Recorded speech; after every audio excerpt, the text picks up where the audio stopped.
ผู้ใดอยากซื้อเลขนี่เด้อพี่น้องเด้อป้ายรถผู้ใดซื้อเลขถึงโบเห็นเนาะเพื่อน แลนมาพ่นโอ้สมเยี่ยมเลยเนี่ยพี่น้องเนาะโอ้ขักเนาะนี่แกะออกยังขะพี่เนาะ90 ล้าน960,000 กีบพี่เนาะยังสมใจแล้วบ้านนี่ได้ตัวสูงนี่แบบเดียวรถเบาลี่อะไรว้า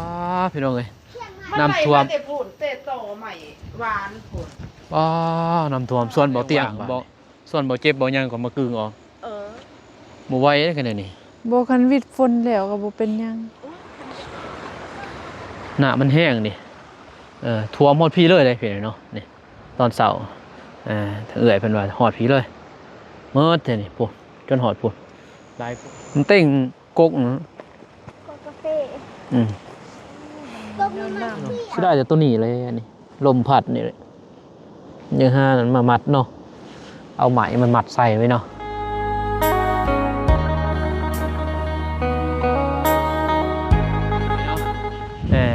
มาหอดมาถึงพอดีรถกับมาหอดมาเปิดโต๊ะอยู่ส่วนเบาเตียงเลยพี่เนาะพอดียิงปลายเลยผู้ใดอยากซื้อเลขนี่เด้อพี่น้องเด้อปลายรถผู้ใดซื้อเลขถึงโบพี่เนาะเพื่อน แลนมาพ่นโอ้พ่นกระนำเลยพี่น้องเนาะจุดเปื่อนมืดพ่นตกดินเลยพี่ทางในพี่เนาะ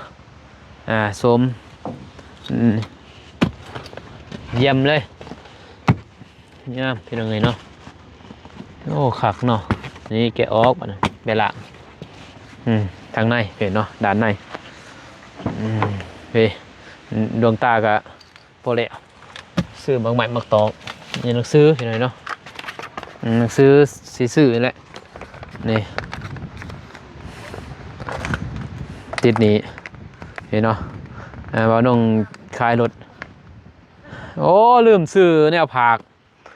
มาไงเพิ่นมาแต่ซินี่เงินที่ยังค้างพี่เนาะ90 ล้าน960,000 กีบพี่เนาะยังค้างแต่ว่ารวมหมดถึงต้นถึงดอก1 ปีได้พี่เนาะดอกเบี้ย 2.5% 1 ปีเท่ากับ118 ล้าน248,000 กีบเลยเนาะเป็นเงินกีบตัวนี้ถ้าเป็นเงินบาทกับประมาณอยู่700,000เนาะไหมบ่ถึงเนาะแสนกว่าบ่เบิ่งยังเหลือเท่าไหร่ยังขาดนี่มีนะนี่ยังขาดยอดสิยังขาดพี่เนาะใส่ยี่ห้ออีซูสีขาวปอนพี่เนาะรถเจ็กเลือกทางนี่ปีใส่ปีนี่ประกันพี่เนาะรับประกัน3 เดือนผ่านประกัน3 เดือนทางหารกวดเสกให้พี่ค่าให้งานค่าอะไรต่างๆแมนผู้ซื้อจ่ายเองเหมือนคือเฮานี่แหละจ่ายเอาเสกพี่นะจะบอกถ้ามันนักนะถ้าในกรณีมีรถแบบจักแบบเพยังนะจะบอกใน3 เดือนนี่เพิ่นก็สี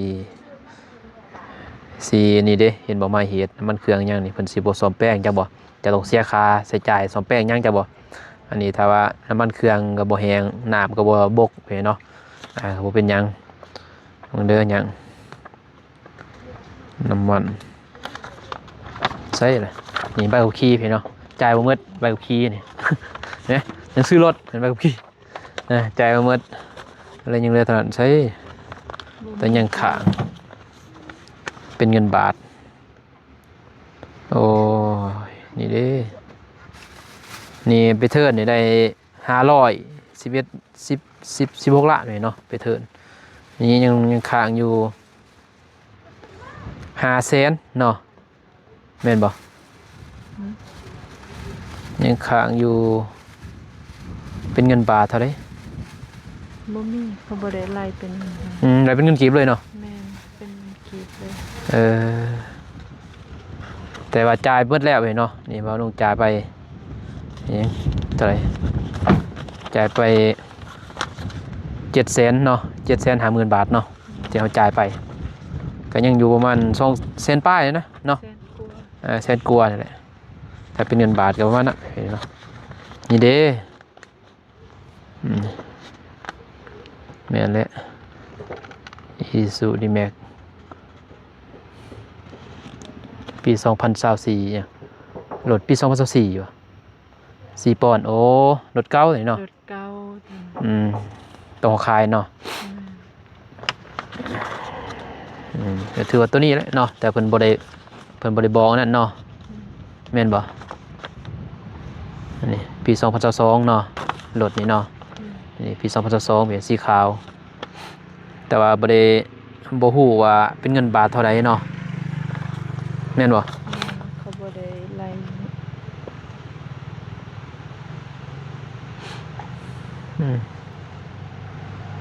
อะไรแต่เป็นเงินกีบตัวนี้เนาะ นี่เด้เงินบาท ใช่ 90โล มันเป็นเงินบาทแต่นะโอเคพี่น้องเอ้ยเนาะมาวันนี้ก็มาส่วนเบาเตียงสิมานั่นเลยมาเอาเบียร์นั่นพี่เนาะเอาเบียร์มาเขือย่างบ่เอ้ยเบียร์มาเขือย่างบ่วันนี้เก่าเลยพี่น้องเอ้ยเนาะพอแลนรถมันเปียกดิมันเปียกหมดอยู่ทางในสะอาดสะอ้างอยู่จอก็ในเรื่องมันนั้นสิรีวิวให้อีกทีนึงพี่เนาะไปล้างก่อนพอรถแลนมาโอ้ทางก็ตกลุมตกริมหมด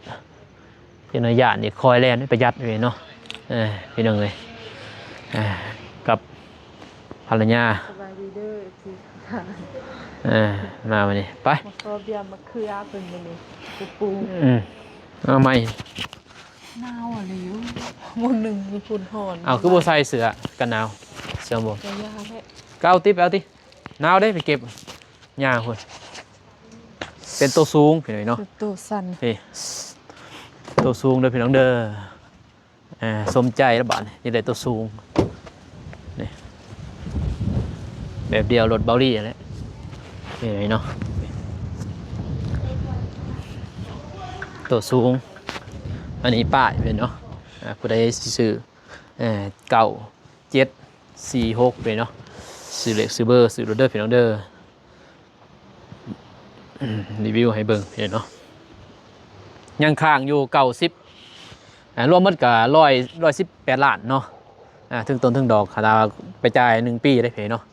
พอเบานุ่ง1 ปีเพเนาะไปเทิร์นเอานะ1 ปีจ่ายโอ้ยได้จ่ายเป็นเดือน ตามเพิ่น ไปเอ้ย เบียร์มา เบียร์มาเคลื่อนยังบ่ไปเอาคอยเด้อพ่นเลยพ่น ตก พ่น ไป ได้อยู่ไปสะอ่อนเบียร์มากาแฟนี่ตีพี่น้องเนาะบัดเคนนี้มันงามแต่เนาะเว้ย เขตนี้งามนะเขต งามมะลิเคนนี่พี่น้องเอ้ยแม้เขาว่ามากตัวดินเนี่ยเนาะมันได้พุ่นเนาะ ป้าพี่มีแต่ยอดงามๆเขียวๆพี่น้องเอ้ยโธ่นี่โธ่นี่งามมะลินี่เอาสจีทูต้นให้ FC เบิ่งนี่สีลายตาด้วยพี่น้องเด้อนี่งามหมดนี่โธ่บัดบนอันนี้บ่งามนี่คือมักทุดินบ่งามกาแฟก็บ่งามเห็นเนาะนี่งามมีแต่ต้นงามๆเนาะสบายเด้อ สบายดีพ่อแม่พี่น้องหมดทุกคนทางลาวทางชาติต่างประเทศก็ขอสวัสดีสบายดีเด้อสู่สักพลังก็คือกล่าวคือเดิม เป็นจะได้รถใหม่งามบ่ นะฮะ ถึกใจบ่มักแห้งบ่ แห้ มักสุดเลย จุดๆเลย เออ หายกระทายคลิปคือเกิน ถ่ายคลิปอยู่บ่โอ้สบายดีพี่น้องโอ้คือมั่วแท้คลิปจ้ะเซียนอยู่บ่ มั่วแท้มั่วว่ะพี่บ่โคตรงามเลยพี่น้องเอ้ยกาแฟบ่อเตียงโอ้ไทยโคตรเลยพี่น้องเอ้ยเนาะสีลายตาเอฟซีก็มะเขือกะเฮ้ยมากใหญ่ไผ่เต้เลย เบิ่งตัวนี้ เขือ สีดยาใหม่ๆจะขึ้นเมน ไม่ไหม้ได้ละสิ นี่จนมีแนงเลย บ้า หีบพงแนง โขนงามเลย ไม่ว่าเลย เออง ามที่เขตนี้นะ งามแท้งามหวาเอาเด้มะเขือเอาติ นี่บ่ซ้ำ นั่นแหละ นี่บ่ ซ้ำนั่นแหละคนเอาหมดเลยเพราะมันแก่ดิ จักสิเป็นจักบ่เนาะ มันก็ไปจักแหล้วเป็นบ่เป็นก็เอาไปปลูก พอเด้อ คงบ่เตียงอันนี้มัน เอ้ยอะเป็นบ่มี ทิมดิบ่เป็นดอก เอามารถมันถ้ามันเป็นดี เบียร์ มันแก่แล้วนี่จนมีดอก เอาก็เอาตัวน้อยดิ เม็ดบ่ตัวน้อย ตัวนี้หน่อยนี่ดินี่เจอบ่แม่นบ่นี่แม่นหมดน่ะนี่ เป็นบ่ตัวนั้น อ้าว ได้อีกบ่เป็นนี่เอาไปหมดแล้วนะนี่โอ้ยโอ้หมดอ๋อ ลีน โอ้ตายพี่ไปเลยโอ้หมดตัวนี้ เหยียบถึกหั่ง อ๋อเจ็บโอ้ เจ็บขนาด ปวดเลยเอารถใหม่บ่ทันหอดเทือนไปเนาะมาหอดส่วนเบาเตียงก่อนเอาเฮงอยู่นี่ซะเพิ่นเป็นคนเฮงเว้ย เอาโศกเอาใส่น้ำเพิ่นนี่แหละเฮาเนาะFC บ่ให้ทาบ่เตียงมาเอารถโอ้ยทานี่ก็เพิ่นย่านเพิ่นไล่ราคาสูงอีกติเนาะ แม่นมัน สาม สิ บ่เตียงมา เข้า3เดือนอีก 3 เดือน4 เดือนนึงก็ห่วย มันสิ เพิ่นสิ หนัก ซื้อ อีก หนักอีก ราคารถเฮาตัวเก่ายันสิต่ำอีก ราคามันสิต่ำอีกไปเนาะทำนี่ก็ดีใจ ขนา นะ ดว่า2เดือนก็ยังซ้ำนี้แหละ ได้ตัวสูงก็มีแห้งเลยไปเนาะมาโน่ภูมิใจแหละกดเอาเลยก็บอกตัวใหญ่ตัวหน่อยหน่อยเอามัดนะหอมปามตายซื้อได้นี่ฝนใหม่เลยพี่น้องนี่เรื่องนี้ฝนตกมาเลยมืดมือไปพี่น้องกำลังเอื้อนนิดนึงไว้เนาะ มื้อนี้แค่แน่ว่านี่หั่นหมดมือเลย รถหลางมาข้างแน่มาจะเปื้อนหมด บ่อนพักอันนี้ พักอีหยัง นี่ดิหัวพักอีขู่มาตำเจียวเสียบดิคือว่ามันเลยตัวหน่อยยังนี่หน่อยร่างได้หมดเลยเบิกจะเอาไปปลูกอยู่เพื่อนเทิงเพียงมืออื่น ปลูก ขี่รถไปมืออื่นไปปลูกไปปลูกตอนเสาร์ตอนแรกสิไปสวนกาแฟนะว่าสิไปเบิ่งมันตอนแรกนอกมาแต่หันก็ไปสวนกาแฟขี่รถจักรไปเอาไปเบิ่งอยู่สวนตัวนี้ก่อน สิได้แล้วติเนาะบ่มีแล้วเด้ มือฮื้อจังสิไปสวนเทิงพุ่นอีกไปเบิ่งกาแฟแล้วบ้านนี่ติดหนี้เด้ ติดหนี้ติดซีนหมู่เลยเพิ่นเอ้ยไม่ยัง เพราะว่าเรากะหมด500,000หันบนเดียว บ่เดือนนี่แหละ ว้า แต่ว่าลายได้พุ่นจะเบิ่งระปลูก ก็หลาย ก็ลายเติบได้ ตอนนั้นเอาเมื่อยเลย หมดแล้วเด้ หมดเลย สิไป เราปลูกน้ำเน สิปลูกอยู่เฮือนเทิงหั่นก็ คู่มือแล้วพุ่น ดิ นี่ เปาวาง พุ่นหอไปที่30พุ่น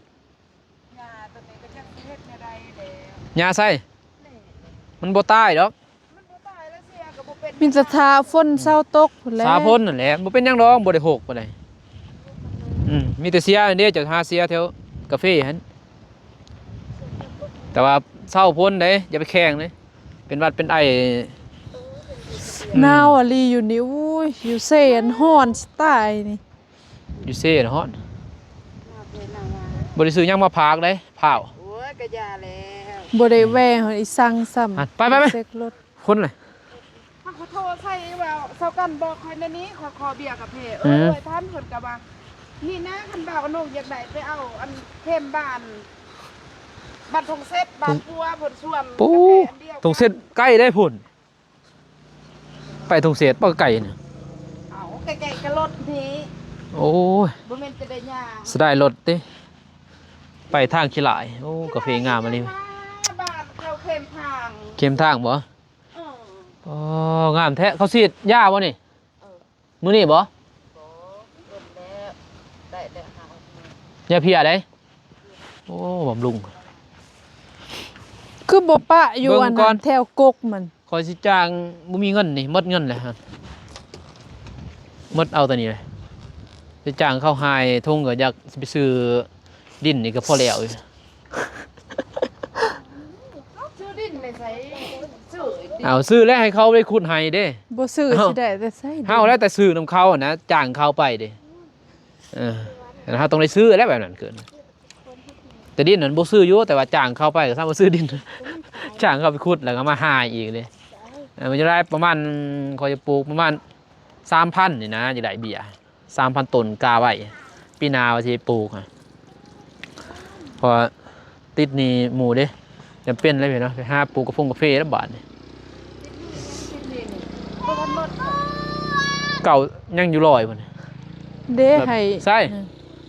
เอาให้เด้ ไปเข้าห้อง เอ น้ อให้ไม่เท่าจ้ะ ำทางนี้ก็ ไป มี รถไป บ่ รถไปให้รถ เข้า โอ้อุดมสมบูรณ์ดีเนาะ เข้าได้บ่ นี่ที่จะเข้าทางนี้เขาบ่ได้ไข่ออกค่ะ ก็ย่าแล้วอยู่นอกก็ได้ ปวดเบา เอารถเออเอ้าบอลมีอันเดียวนั่นบ่มีหมู่มาเลยมีหมู่เด้ นี่อยู่นี่นี่ ใช่เที่ยวนี้บริสีดยาดิกินได้เคสหน้าเหนือสีดยาแต่ว่าก็ดีคือกันนั่นเพราะว่าสีดยากับทาง FC เพิ่นว่าใส่น้ำเกลือคือกินได้โอ้บ่ฮานเลยพี่น่ะก็หลายแหละผู้อีกตาไป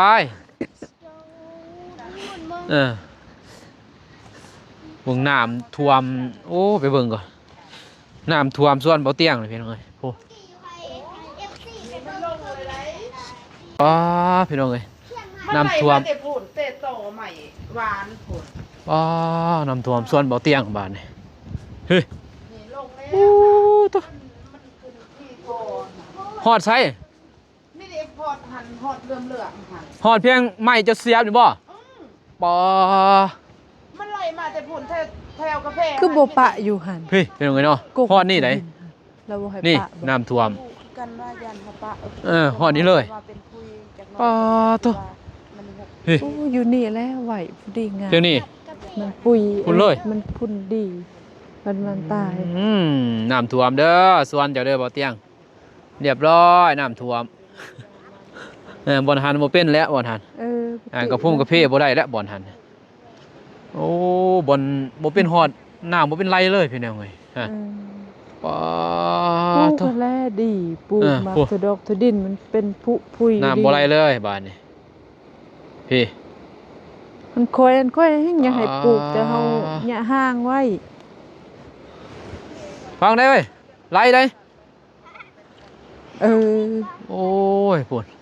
น้ำท่วมต้นกาแฟเลยพี่น้องเอ้ย ตัวนี้มันก็ไล่หมด โอ้พี่ ทั้ง ฮอด พุ่ พี่ นและพุยนี่เนาะ บ่ได้ฮอดพี่บ่ฮอดนี่ ปลา มาฮอดพี่เลยพี่น้องเอ้ยแถวนี้ก็เป็นน้องบ่ ใส่ นี่แถวนี้ บ่ได้เป็นน้อง โอ้มันเป็นน้ำออกบ่อเนาะ แต่น้ำเที่ยงนี่มันก็ไหลมาตามแถวกาแฟ เออ หักแถวนี้บ่ไหลหักแถวนี้หันนี่น้ำ เอาเทพุ่นท่วมบ่ เบื้องผูกกระท่วมนี่แต่โน่นแล้วยุ่งฮัดมันบ่ได้กิน โน่น โน่นตัวนั้นมันก็ไหลมาทางนั้นเด้น้ำ ตอนเช้านี่ ฝนตก โอ้ เอาเนี่ยมันออกบ่ เบิ่ง ทั ลั น ก เด้ตัว เด็ นี้ ก มันน้อ มึง ย จองจับทัวหมดพี่น้องเอ้ยโอ้ นั่นเด้แถวนั้น เสาจนสิฮอดอันลักพระชาพุ่น พี่แม่นหมดบ่ เออ บ่ทางนั้นบ่ฮอดมันไหลมาแต่พุ่นมาทางนี้ฮอดนี่เด้ฮอดต่อดำๆนี่ เออ ต่อ อนเช้านี่นะ ตัวนี้แม่นหมดบ่ เออเพื่อนต่อตอนนั้นแหละ อู้เสาะหมด ทางน้ำกะหันเด้มันขึ้นทางหัวทางครัวทางเทิงหันเด้น้ำ โอ้ ไหล ตัวนั้นมันก็ไล่โอ้นัก บ่ เติบ แม่นคันเขาบ่ได้ตั้นได้อัดหันไม้คอนนี่ยังหันคือว่ามันบ่ได้ท่วมซ้ำนี่ดอก เออไผตัน คนอื่นบ่เริ่มมันไล่ เด็กน้อยเขาแล้วกับไม้คอนนี่ยังมันไล่ไปเทิงมันก็มาตันมาอัดเองมัน เออเนาะบ่มีคนมาออกคันบ่ ช่วงมันเลยตายหมดได้นี่ ก็บ่เป็นหยังดอกนี่ ตายหมดแล้วมันอันนั้นบวมน้ำ โอ้ผลกาแฟอยู่ในพื้นพี่ แต่หากมันจนอันนี้เลย โอ้นี่กาแฟ นี่ ก็น้ำไม่นี่ กาแฟพี่น้องเอ้ยอยู่พื้นพุ่น กินยอดมันก็ไปเอาเองเด้อ โอ้ได้แล้วได้แล้วอุ้ยลุก ไผใส่เบ็ด โอ้ที่กันบ้านกองตูนค่ะพอเขาก็ว่าบ่แม่นดอกจากคน เออ ฮะ ที่กันบ้านกองตูนนี่นะพระทางบ้านอยู่ใส่บ้านกองตูนนี่แหละ เขาใส่เบ็ดบ่ ก็เนี่ยคนก็คอเขาคนเป็นคนขบก็ได้คอคนก็คอเขา เขาใส่แล้ว คอเขาใส่เบ็ดเขาเนี่ย ไปใส่คือบ่เห็นคน คือบ่ยาม ตัวนี้ก็เขาขุดอันนั้นบ่ เขาพูดที่เดือน กำลังใส่มื้อนี้นี่ ใส่บางหนึ่งนี่เด็ดหนามแถวตัวนี้ไม่แต่หนามมัดตองเสา เออ หันมันไหลแต่หันบางหันจวดมัน อืม โอ้โหมื้อนั้ บ น อกแม่เมียมันเนี่ยอยากเก็บมานั่นนี่ จะไปหันท่ว มึ ม งอย่ามาเก็บเลยฮะ จะไปมื้อนั้น บ่ ท่วม บ่ท่วม โอ้สิบ่ตาย จะจะกินออกไปเก็บเด้อ เออเพิ่นอยากเก็บ กินบ่ แต่ระวังถากเด้อ เพิ่น บอก ฮู้ ถาก เองอะดอก บ่ย่านบ่ถากเพิ่น บ่ย่านดอกรุ่นนี้ บ่ ย่านก็อดเอา โอ้ เป็นพี่น้องกับลูลี่จะเป็นพี่เอ้ย นี่ยังนี่เฮ็ดนี่ บ่แม่น เฮ็ดปวกนี่ บ่แม่นนะบ่ ฮะ ปวกอีหยัง เฮ็ดปวกตายแล้วพี่น้องเอ้ยบ่นี่ นี่เลยน่ะมัน ลู อ่า ลี่ เด้ถึกแล้วป้าเห็นบ่ ลู ฮะ ลี่หันเอื้อยพี่เอื้อยเคยเพิ่นเอาน้ำอ้าย เด้ ข้อย ถึกแล้วหั่นอีหยัง ป้าอันนั้น ป้า หันลูกอันนั้นลูกพ่อขมัน เออ แม่ลูลี่หันน้องพ่อปู่ โอ้แถวนี้เป็นน้ำเลยเนาะ บัดทำบ่าวน้องจะฮู้บ่ลูลี่บ่ นี่ เพิ่นบ่ฮู้ดอกเพิ่น ไผลุลิบ้า แม่น งามมาดิ แม่นิ่มหั่นเด้ ไม่นิ่มไม่ อื นิ่ม มนี่หมดเลยแล้วเพิ่นเอ้ยหนามโอ้แต่มันก็สิบกอยู่ติ โอ้คันมันเศร้าตกนี่ก็มันสิลงดอกบ่เป็นหยัง มันทางนี้มันน้ำออกบ่ซื่อ บ่แต่ตัวนั้นติเนาะคอนใหม่ตอนเนาะ แต่หันแล้วมันเกี่ยวฮอดหันฮอด น้ำคอนใหม่แต่นี่ไล่ไปไล่ตันอยู่หั่นพี่เอ้ยบ่ ไม่แต่ เขา ใส่ เข้าไป ว่า ทีม ตัว บ่หรือว่าน้ำไล่ใส่ มันไล่ใส่แล้วเขาก็เห็นกับตาตอนเช้า ไล่แต่พี่วะ ไล่แต่เทิงคุณแล้ว โอ้ ก่อนใหม่ มื้ออื่นเบิ่งวางบ่ได้วางบ่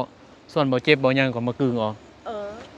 บ่ไหวเด้อคั่นนี่ บ่คันวิดฝนแล้วก็บ่เป็นหยัง โอ้ยคันอยากให้อันนั้นก็อยากให้บกกับบ่วิดพ่นก็อยามื้ออื่นมื้อไปกึ่งรถพอมันโยกเนี่ย พ่อมันโยบแน่นะบ่ตาย มั นี่ อันนี้ วิดพ่หัน เออ มันก็ท่วม มันท่วมไปเด้นี่ หมด2-3มื้อหันมันก็ นี่สิลงมันสิเลิกเติบติ แล้วก็ยาพบส่งเสือซ้ำนี่แล้วมันย่างก็ซ้ำ เออ ได้เอวไป โอ้ ก่อนใหม่มันไหลเลยไปตันอยู่หันจักปีกใหม่ มื้ออื่นบ่สิมามื้ออื่นซะเนาะมื้ออื่นสิไปปลูกมะเขือแล้วมื้ออื่นขึ้นมา ป เล ลู ย กมะเขือแล้วก็มา บ่ได้ดอกนี่ตายได้กาแฟล่ะ คันบ่กะคันเขากะเขาลงกับเขาครึ่งใหม่หันก็บ่ได้ จนจะแลดเข้าหันนี่แหละ ยิ่งบ่ได้ดอก เออ เกยกึ่งผู้เดียวบ่ได้ดอกผู้ชายก็ แต่ว่าสิได้อยู่บ่น้ำแห้ กับ งนี่ น้ำเด้น้ำมันแห้งเอา เพราะยังบ่ได้ ดอก ตอนนี้ ตอนนี้บ่ น้ำยังแห้งก็ยังบ่ได้4-5คนก็บ่ได้ เปียกหมด โอ้เรื่องเปียกหันก็ยามันแล่น เออ แต่บ่ถือเครื่อง บ่ จะเสี เขา ย ว่า ลม คณะมื้ออื่นน่ะนะมันมาสิได้อยู่บ่ตอนแนวนี้นี่น้ำยังแห้ง ได้ยู่ดก มื้ออื่นมันสิบ่ลงบ่คันฝนบ่ตกเลยมันสิลงแน่ข่อยย่าน หันคอย2-3คนบ่แม่นผู้เดียวซอยกันเฮ็ดพุ่นนะ 4-5คนเนาะ เออ เบาตูนเบาไปเอาเบาสายมาคนนี้ บ่มันกระเซไปเลยกบกระเพง บ่ได้ได้ขนาดนี้โอ้บ่ได้อีหยังอยู่นี่แหละซื้อ25ล้านเลย แม่ไอ้ยังแม่ยัง เงินเดี๋ยวซื้อ กินยอดมึงก็เข้าไปเก็บ เก็บบ่เด้อ เอ้ยเพิ่นหาทาง มีทากได้บอกเพิ่นคันหานกับเขา บ่เอาดอกป้า เบ็ดเข้าบ่ บ่เอาติลูก ป้า เอาไว้ ป้า คื ได้ นของเขา เออ ได้ไปหยัง ให้พวกเขา เสียใบแม่เสียใบแม่ เสียบดีๆได้เบ็ดเขาไล่เลย โอ้ถึกเนาะเขาใส่กัน อีสังนี่ก็ถึก งามเลยพี่น้องเอ้ยเนาะนี่ เออ อืมมันหนาวนี่พระจิกลงเนาะเบิ่งเห็นยังของเพิ่นเรื่องใหม่พี่น้องถึกป้าบ่เหมาะโอ้หมานเนาะเจ้าเดี๋ยวไปเอาป้าหมูได้เว้ย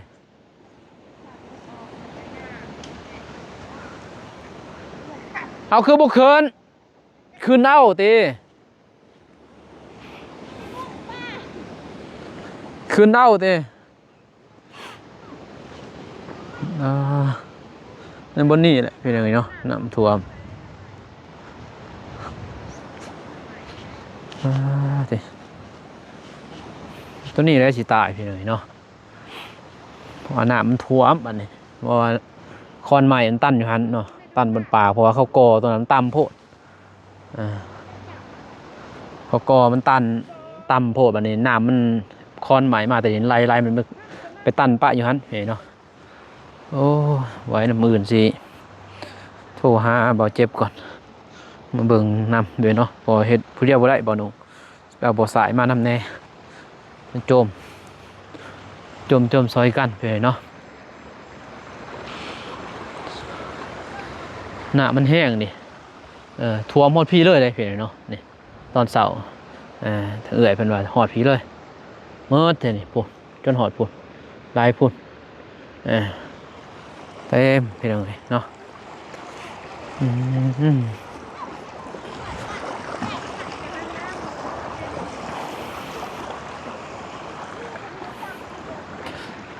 แม่ยังโจมออกเต้ใหม่ตอนนั้นเฮ้ยโจมออกเต้ใหม่มันเต่งกกนะ กาแฟ อืม ก็มีมาที่อ่ะวันนี้ค่ะ มึงตีนี่เบิ่งหมดเจือนหมดดินโอ้สมบว่าแล้วอันนี้คอยปูมาอันมากล้วยอยู่นอกกันยันไปแล้ว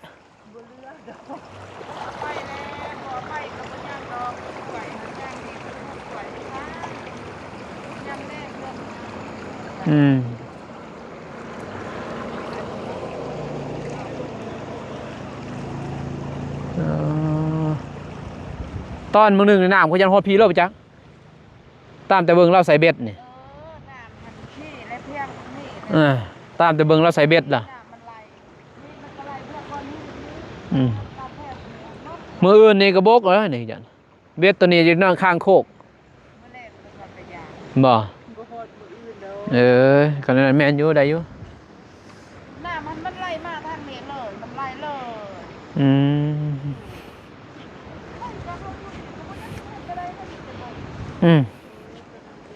ทางจะออกมันหนาว เขียนนี่เย็นได้พี่น้องเอ้ย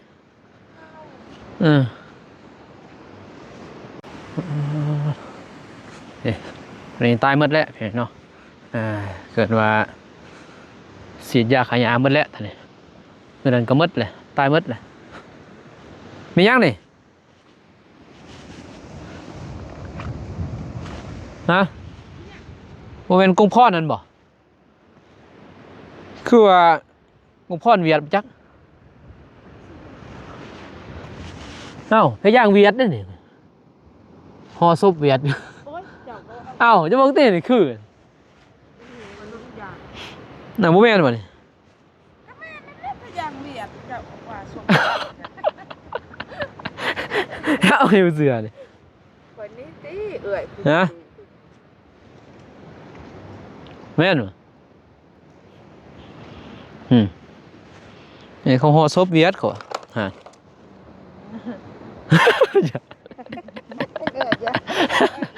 มันบ่แม่นดอก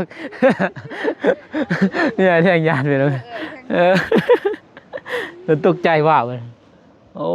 แดกนั่นดอกมันแตกเบิดแล้วพี่น้อยเนาะยอดยังกับแตกเบิดได้เด้นี่เป็นดอกนะยอดโอ้เขียวทุ่มแล้วบัดนี้งามแล้วบัดนี้ต้นใหญ่ต้นคือหมดแล้วบัดนี้โอ้ปีหนึ่งนี่สำได้แหละน้องเมฆเบิ้งชวนเพื่อนน้องเมฆจะไปแล้วบ่เว้ยเพื่อนน้องเมฆเคยเห็นบ่มื้อหน้าบัดไปสิพาไปอยู่ความงามความงามกาแฟเนาะสิเว้าอิหยัง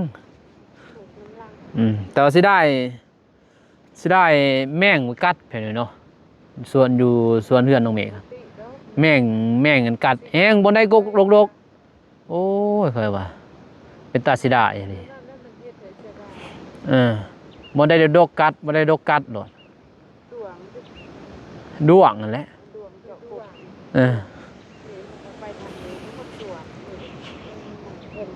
มันกัดบ่กัดไม่ได้ไปมันเหี่ยวหมดกระเพาะสิได้ดิ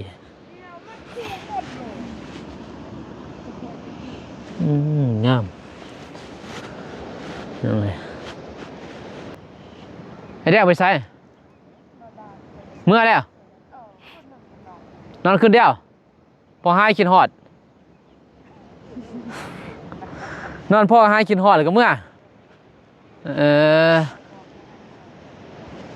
เอาเพิ่นเมื่อหน้าบ่จักไปเบิ่งหน้าสิแม่นขยันเพิ่นเบิ่งหน้าเฮ้ยโอ้ยจะต้องจ้างเขาแล้ว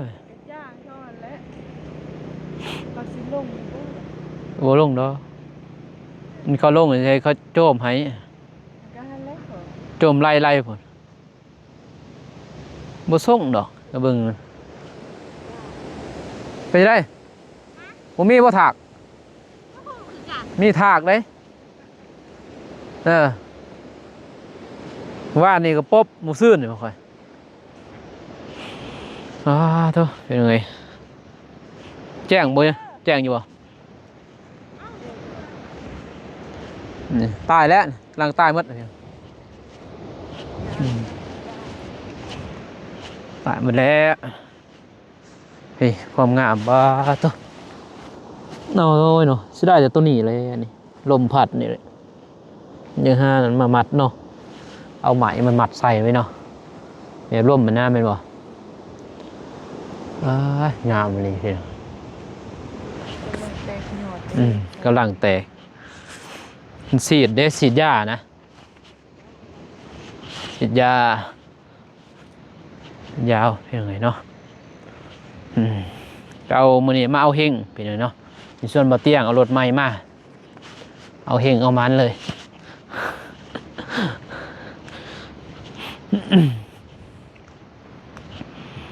ถึงกำลังใจให้เบาน่งในเด้อเพียงเด้อเนาะซื้อรถซื้อล่างหั่นแหละเนาะเบาน่งก็บ่ได้เอาโพวินดอกแล้วก็บ่ได้เอามือหนึ่งเนาะเอามือซองคือเก่าเพียงไงเนาะเพราะว่า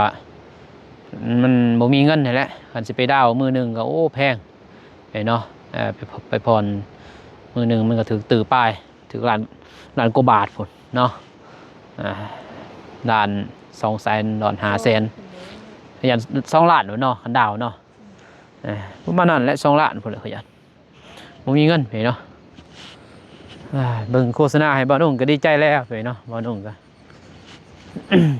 ก็เข้าไปเบิ่งเนาะเอากำลังใจบ่าวนุ่งก็ดีใจตัวนี้ปลูก2 ต้นหมดเลยโอ้ซ้ำแต่ว่าจะรอบ่มีแล้วเพิ่นหมดเลยเนาะแม่นบ่วิทย์ยามจะรอเนาะนะวิทย์แล้วยามจะรอหมอมีหมดแหละเท่านี่ให้งามตัวนี้คิวทุ่มเลยตัวนี้นี่เท่าตัวดอกขาวหยอดขาวเนาะมันหยอดแดงแท้ เพื่อใหม่ๆเนาะตอนใหม่ๆน่าจะแดงบรรยากาศโอ้มันคงมักเลยแบบนี้เงียบสงบเลยเนาะแบบบ้วนน้ำไผ่เลยนะอยู่ในคักเลยบ่ได้ยินเสียงแซวใส่หูกับตอนเสาร์ตอนแรงเนาะบรรยากาศแบบนี้คักได้ยินเสียงน้ำตกตาจ่าโอ้แต่ว่าเย็นเสื้อเย็นปักสองเนาะคักอยู่ปากเซ่มือนี่โอ้ฮอดขนาดฝนตกได้ฝนตกฝนดินยังฮอดไปนี่มักทุดินนี่งามบ่ได้มักทุดินมีก็งามคนละแบบเลยเนาะกับบอลมักทุดินงามคนละแบบโอ้ไทย มุจักสิเบาเลยคลองพากเรานะจนหน่อยเราเมื่อเรากลับป้าเลยได้เราสกลทีมได้เจ้าบ่เราสกลทีมพอเรากูมัดแล้วตัวนี้เนาะยังเดี๋ยวตัวนี้กับตัวนี้นี่แหละนี่งวดเดียวเราก็เมื่อแล้วพอดีงามนะเดือนเก่าเดือน10พุ่นเราเมื่อเดือน10เราอยู่พอดียามเกี่ยวเขาเลย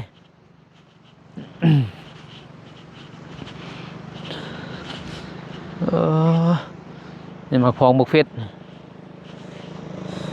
ย่างอยู่กันไอ้แดงเก็บให้บ้านนี่เป็นไงเนาะไอ้แดงเก็บให้บ้านนี่กินมือไหมเก็บมือซื่นมันเก็บให้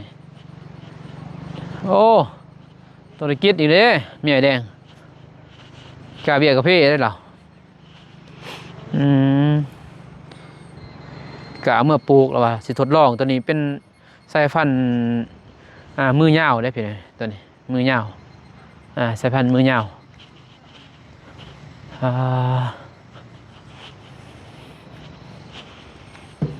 ถ่ายรูปเนี่ย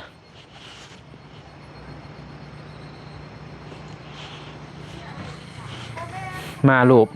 พี่น้องเลยเนาะไปรูปมารูปอย่างนี้ ไปรูปมารูปลูกทรายเอามาเพื่อนนี่จะได้คำเห็นเนาะ ไม่ยัง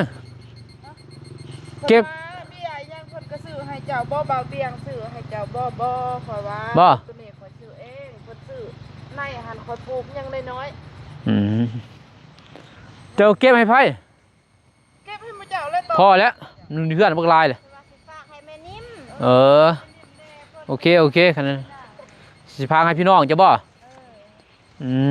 พราะว่าแม่นิ่มว่าเงินเพิ่นว่าบ่จักใครเพิ่นบอกเพิ่นเด้อเพิ่นบ่ฮู้เอ๊ะตรงสื่อลูลี่เพิ่นบ่สื่อเพิ่นโอ้สื่องามเฮ้ไปสื่องามแท้สื่อลูลี่สาวลูลี่ป่านิ่มเลยโอ้ขากะลีสะอ่อนลีกันแน่นี่เนาะส่วนเฮาก็บ่ส่วนใหม่ฮะนะพี่น้องเอ้ยแต่ยังเพิ่นได้ซ้ำนี้ได้พี่น้องส่วนบ่าวนุ่งยังซ้ำนี้ซ้ำนี้ตัวนี้เขาจะขายพี่น้องเอ้ยเนาะผู้ได้อยากซื้อกะเฮ้ยต่อนี่ผู้ได้อยากซื้อพระอยากได้เบียร์กาแฟกับเอาแล้วบ่ได้เด้ของเขานี่บ่200โบราณได้หันนี่หันแนมเห็นอยู่หันมาเสนี้นี่แหละโอ้ยปักแพงนะไผกาสื่อเห็นว่ากะ10 คูณ 10ไหน10 คูณ ซ้ำเพื่อนเฮาอันดิซ้ำอยู่เพื่อนเฮาซื่อสุดเจ้านะกรอบปะกรอบนอกนุ่มในพอเขาบริใส่ยังดิพุยก็มียังมีแต่คนที่ปุย3เทื่อใส่ซีดนี่ให้ดอกจับแน่ให้มาจับแน่เขาซีดยามันบ่มียาดิบ่มียาบ่มีหยังเนาะกินได้มีแต่ยาตัวเขาฉีดใส่นี่แหละใส่กาแฟนี่เขาซีดแต่บ่ไม้มันซีดดอกมันหลายนี่เขาเล็งดอกเล็งนั่นเด้บัดแล้วเล็งหมากมันเองให้หมาก งาม เจ็บตรงหัวยากอยู่เด้อตำเจียวเขาอีกคู่โน้แซวกันนะ ไปถอกใส่ทางล่างหั่น ในบ่มีกระทง มือนั้นอยู่ถอกเอา มีกระทงยาง ตัวนี้รอกินกับก่อยกับลาบพี่น้องเอ้ยโอ้ลาบโมเมนต์บ่ หั่นได้กินกับปอยกับลาบเบื้องนั้นกับ ตัวนี้เด้ มีสั่งจ้ะ ตัวนี้ผักไอ้ตู้หัวมนผักไอ้ตู้เสื้อ ก็กินก็ได้เด้กินก็แซ่บเด้ กินคอยหั่นทางไอ้แดงจะหั่น กับลาบ ใส่ซุปผักถ้าคอยหั่นบ่เคยใส่ซุปผักค่ะคอยนำหมู่เพิ่นหั่น แซ่บเด้ ปวดหักเม่น แซ่บนั่นแหละแต่ผู้มักเนาะเออ คอยใส่ซุปผักที่บ้านคอยหั่นใส่ผักแพรว เพิ่นใส่ผักตัวนี้บ่ ไอ้แดง อืม ทางบ้านไอ้แดงใส่ตัวนี้ เวียนไปเวียนมายังอยู่นี่เว้ยคักแท้อันนี้เดี๋ยวจักงานเลย1 2 3 4 5 6 7งานเลยตัวนี้มาไหวว่าเลยอืม คนเฮาแลใหญ่ก็บ่เสมอกัน เออ แต่ตัวใดมันสมบูรณ์ ใหญ่มาเสมอกันเพียงไงโอ้ยบ่ทนสิกินดอกมีไอ้แดงคือปะเมื่อพากอยู่ว่าพี่น้องอยู่บ้าน ภาคที่กั้นภาคลูกเก่า เกิดพี่น้องแหล้วทองรถทางหลังอะทองขิงแวบพี่น้องคือแวบมันจะแป้งไว้ โอ้ยท่านหยัง อ่า คอยเมื่อยกินเนี่ยเจ็บกับผัก จะเมื่อยกินเลย กินลายเป็น เข้าต้มจันแก้วตำไม่ได้กินดิบให้ประจับตัว อืม ตั้งใจมากินอันนี้ กินผู้เดียวบ่แซ่บดอก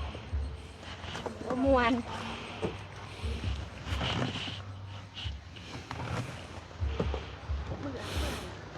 ตำมัดเลยเนาะแลนมา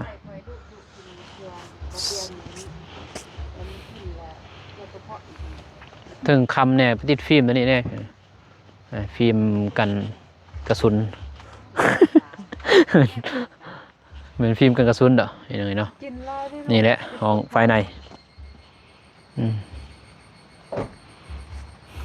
คากบ่ตัวนี้คากกว่าตัวเก่าบ่เลิศ จะเปลี่ยนเอาใหม่ อ้าวจะบู้บ่บูจื้อบ่ เอาตัวเก่ากับตัวใหม่เบิ่งคือกันเลย ตัวนี้เลือกจับดู ว่าไปเปลี่ยนเอาใหม่ติดหนี้เขาโอ้ยอุกเลยนี่ ก็ดีแล้วติดดีก็บ่ยานดอก ฮะบ่ย่านเดี๋ยวนะ ติดหนี้บ่ย่านฮะ ร้านซื้อ โอ้ย100 ล้านซื่อๆไม่น้อยเด้ เดี๋ยวหาเงินเป็นคือเอื้อยนี่ลี อืม อยากซื้อยาก็ยังยาก จักสิหาเงินเป็นแนวใดเด้พี่น้องเอ้ยเนาะใจอยากได้นี่แหละเฮาอยากได้สิจังได๋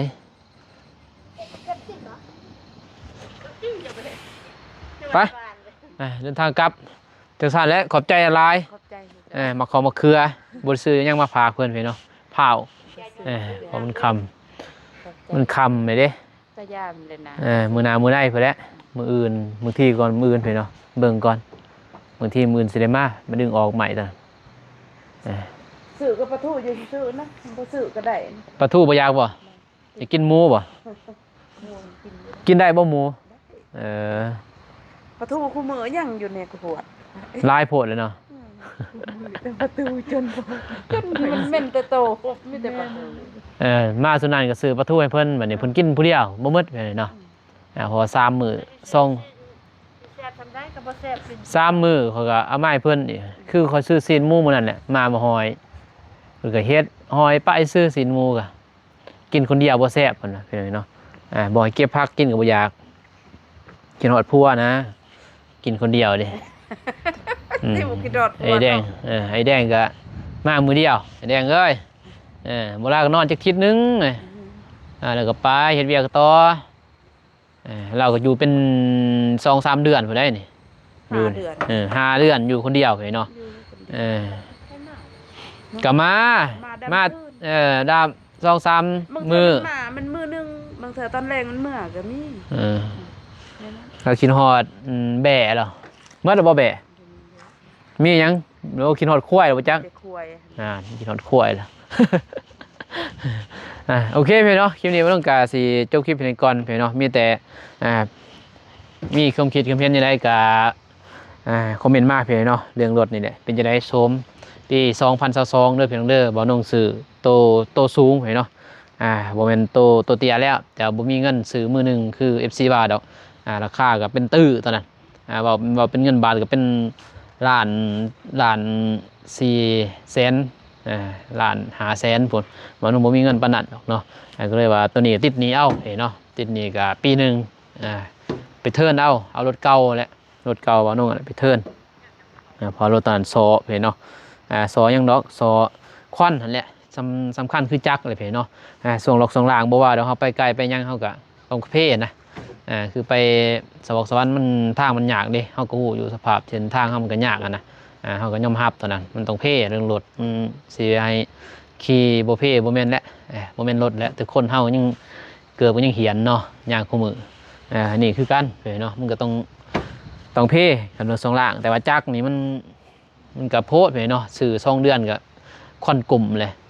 ว่านุ่งก็ตัวจักรนี่แหละหยาดก็เลยว่าเปลี่ยนเอาคันใหม่เลยเนาะเห็นจังได๋เป็นหนี้เป็นสินก็สู้และสำคัญก็คือ FC และเนาะเป็นกำลังใจเบิ่งโฆษณาให้เด้อเพียงเด้อเนาะฝากกดไลค์กดแชร์และโอเคเนาะคลิปนี้บ่ต้องการสิจบคลิปเพียงก่อนเนาะคลิปเป็นคอมเมนต์ก็